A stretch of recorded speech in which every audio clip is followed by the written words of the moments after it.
Good morning, this is Deepak. So today is Monday morning, January 30th, and the question that came through today from Aurora, who's managing our site, discoveringyourcosmicself.com, along with my office, executive office, and others. The question that came in is based on the chapter, The Power of Personal Reality. You write that the cosmic self isn't a pet theory, but the most fundamental self anyone possesses. What is the relationship between the cosmic self, qualia, and our capacity to change the world? Well, we're getting close to the punchlines in the book, right? How do we change our personal reality? How do we change the world? So we're getting there slowly, right? Okay, let me read to you the first section of this chapter, on the power of personal reality. What would it take to convince you that you have a cosmic self? Don't settle for a quick or easy reply. Taking on a cosmic self is like taking responsibility for everything we call real. In an epic poem, Song of Myself, Walt Whitman proclaimed I'll repeat that. In an epic poem, In an epic poem, Song of Myself, Walt Whitman proclaimed his universal status with joyful abandon. I celebrate myself, and I sing myself, and what I assume you shall assume, for every atom belonging to me as good belongs to you. So I'll repeat that last line of the poem. For every atom belonging to me as good belongs to you. Rationally speaking, it sounds more than a little preposterous. But readers of poetry didn't take Walt Whitman literally when he declared, I am large, I contain multitudes. And even though no one was better at making ecstasy go viral, as it were, few people were daring enough to follow Whitman's lead when he wrote, the clock indicates the moment, but what does eternity indicate? And he had a mind-blowing answer to this as well. Eternity indicates that human beings are children of the cosmos. Our life is beyond the boundaries of time. Our life is beyond the boundaries of time. I quote Whitman again. We have thus far exhausted trillions of winters and summers. There are trillions ahead and trillions ahead of them. Births have brought us richness and variety, and other births will bring us richness and variety. So I'm reading, of course, from You Are the Universe, Discovering Your Cosmic Self and Why It Matters, my book with Menas Kapatos. So this book offers the same answer, not as poetry but as fact that overturns accepted conventional reality. The cosmic self isn't a pet theory, but the most fundamental self anyone possesses. If it didn't exist, neither would the physical world, including all the people and things in it. It is astonishing that a poet singing about himself should match the most far-sighted theories in modern physics, and yet he does. So to quote Whitman again, do you see, my brothers and sisters, do you see, oh my brothers and sisters, it's not chaos or death, it is form, vision, plan, it is eternal life, it is happiness. Okay, so now let's go to an explanation of the question that was asked. What is the relationship between the cosmic self, qualia, and our capacity to change the world? Okay. So let's go to some very basic principles that we've outlined in previous sessions. Fundamental reality, the most fundamental core of being, is a field of infinite possibilities, is a field of infinite creativity, is a field of infinite correlation or synchronicity, is formless in that it is infinite, because anything that has form is finite. It is a field of unpredictability, which is proportional to the degree of creativity. And finally, it is a field of intentionality. That's core formless being. We can call it cosmic consciousness. Okay, as it interacts with itself, it creates, as a human experience, thoughts and emotions, which we call the mind. It creates sensations, images, feelings, perceptions, sound, touch, sight, taste, smell, texture, hardness, softness, color, everything that we call experience. So the mind is a modified form of consciousness of that cosmic self. So is the physical body a modified form of consciousness, and so is the whole universe. And you are that at the most fundamental level. What we call a person, this body-mind, or that which is experiencing this right now, you, all over the world, what we call a person is a process in that consciousness. And it's a process of qualia. We can say qualia chemistry. Okay, it's a process. Your body-mind is not a thing. It's a process that is constantly evolving as the appearance of a body-mind. Okay, so what we call a person with its individuality, its quirks, its traits, its likes, its dislikes, its preferences, its personal relationships, its social interactions, the environment that it finds itself in. This is a process. As a baby, it was a process. As an adolescent, it was a process. As now, it's a process. And what's it a process in? The level of fundamental reality,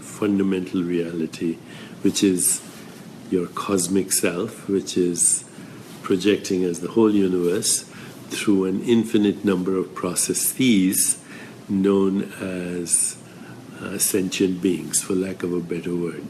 And you and I are sentient beings that we call Homo sapiens, the human that is supposedly wise. It's a name we gave ourselves. So this is a process, as is the world a process. Ultimately, there's only awareness and consciousness. You are that, I am that, everything is that. The body is that, the mind is that, the universe is that. And this process is a process of, for lack of a better word, qualia chemistry. Okay, so qualia are qualities of experience. The taste of red wine is a qualia. The smell of garlic is a qualia, or an onion is a qualia. A feeling of love is a qualia. A color is a qualia. A shape is a qualia. A texture is a qualia. Hardness, softness, all qualia. In fact, that's all we experience, qualia. Qualities of experience. The body is a quality of experience.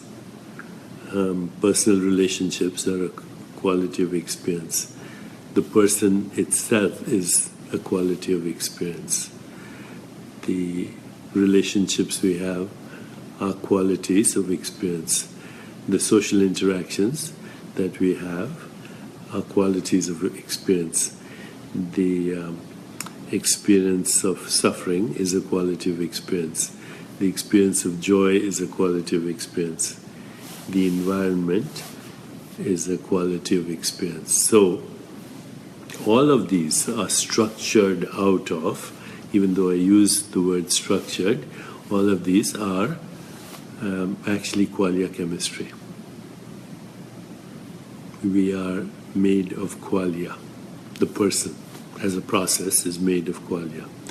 But behind the qualia is you, the formless being with infinite possibilities.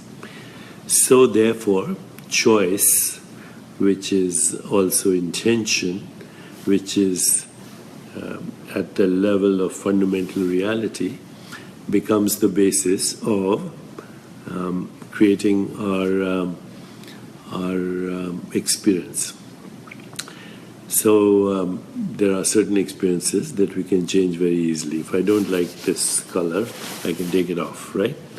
And there, it's changed. Okay, that's an easy switch from one reality to another. Now, if I want to walk through that wall, that's not something that I can change, because the way the laws of qualia are structured, this density and the density that I call a wall, they clash as this. And so that's something I can't change, right? Those are the fixed, we might say, fixed or recurrences of experience. They are the fixed regularities of experience that we call the laws of nature. Okay, but then between that which we can fix, or like changing the color of my dress, or this, and then this bumping into a wall, then there's almost an infinite range of choices that we can use to change our experience of the universe, because the universe is an experience. The universe is an experience. And this leads me to what we call qualia chemistry. Okay, if you change the way you think, if you change the interpretation of what you experience, if you change the way you feel, if you change the way you engage in personal relationships and social interactions, and you change basic things like patterns of sleeping and moving and thinking and feeling and eating and interacting with other people, then you start to change your universe. You start to change your experience of the universe, because that's all we have. So a while ago, I decided that I wanted to experience a reality where I would have a joyful, energetic body, a loving, compassionate heart, a reflective, alert mind, and lightness of being. And I'm enjoying that right now. But as I look at the world, I also see the extreme contrast in that there is violence, there is mistrust, there is eco-destruction, there is mechanized death, there are weapons of mass destruction, there is anger, there is hate, there is the risk of our own extinction. So you see there's contrast, right? A world where we could experience personal joy and harmony and laughter and love and compassion, and then a world of extreme contrast And yet we could, if we wanted to, collectively, we could create a more peaceful, just, sustainable, healthier and happier world, right? We could do that. We could do that anytime we want if we made the choices that can change our personal reality. And as we change our personal reality, we could change our collective social reality. And as we change that, then the universe that we experience would be a different universe. Planet Earth would be a different planet. We would have a more peaceful, just, sustainable, healthier, and joyful world.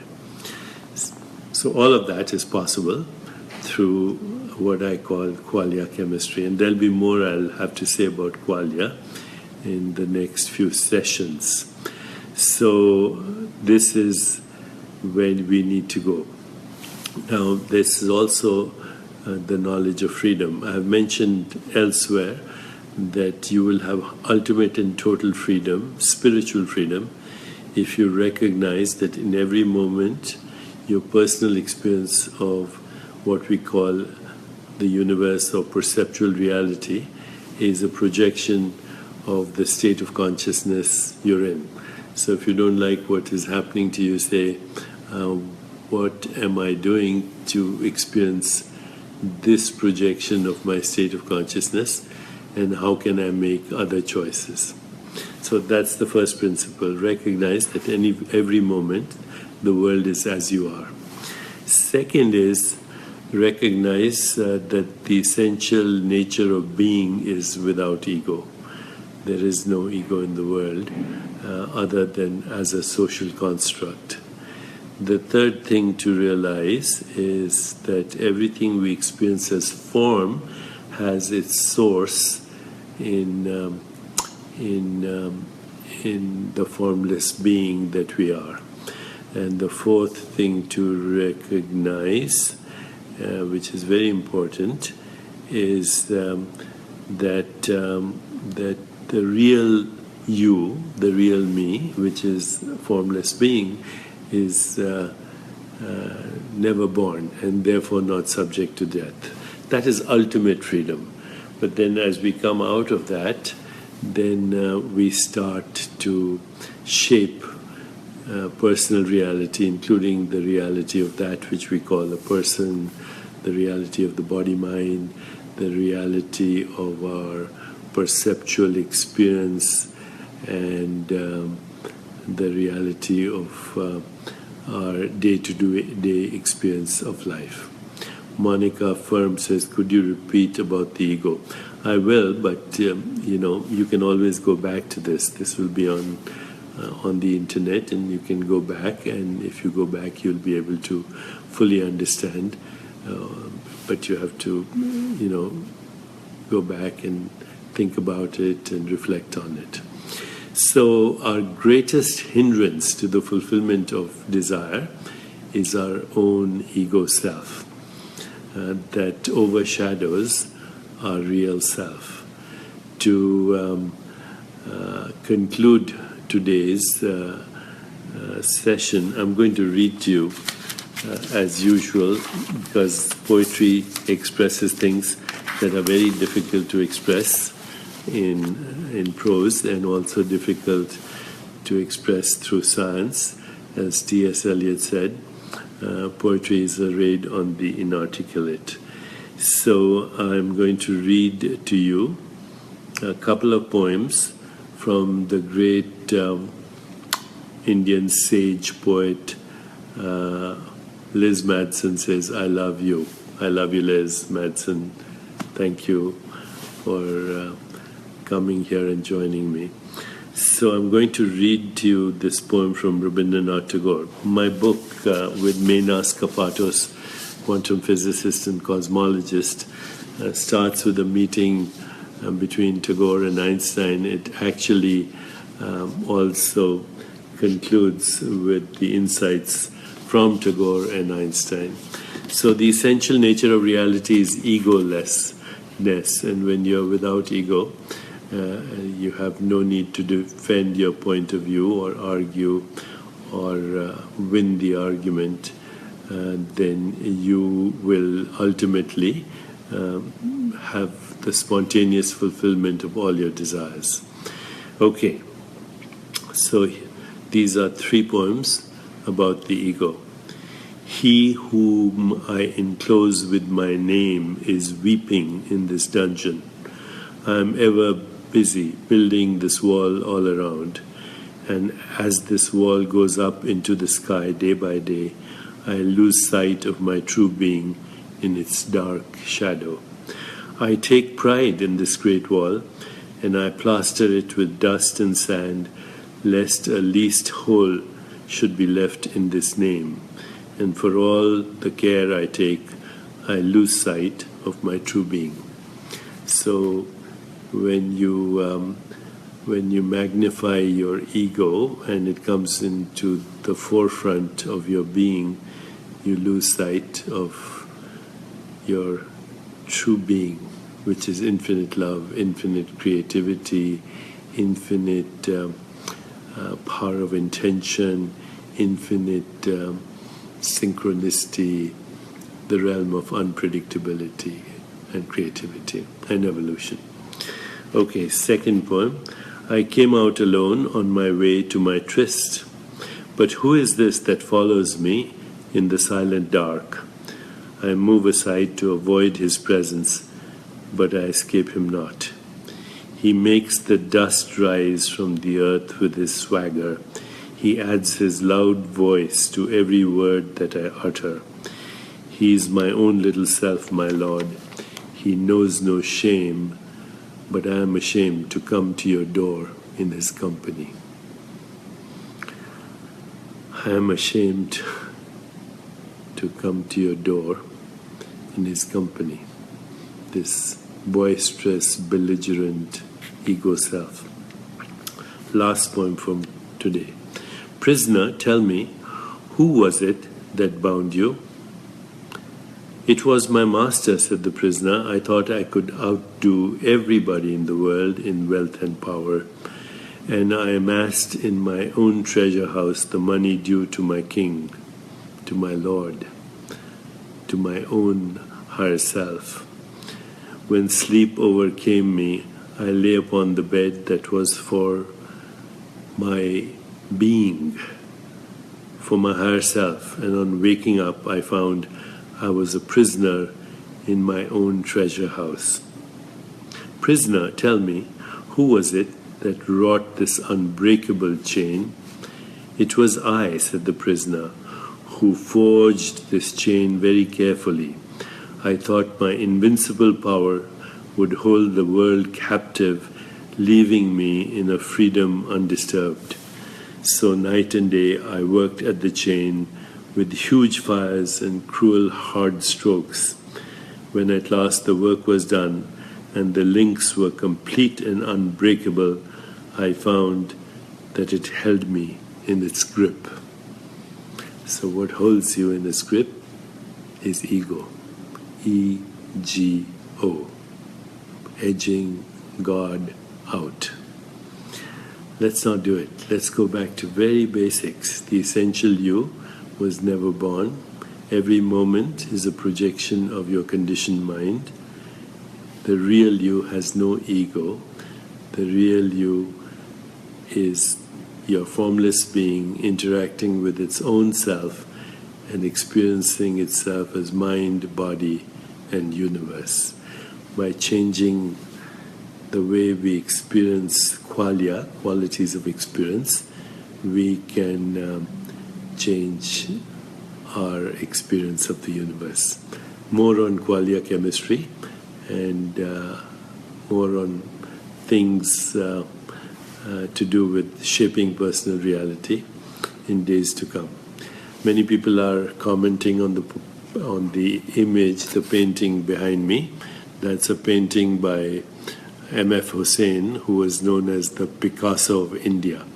And it's a beautiful painting, and I'm very grateful that it adorns my apartment here. Thank you.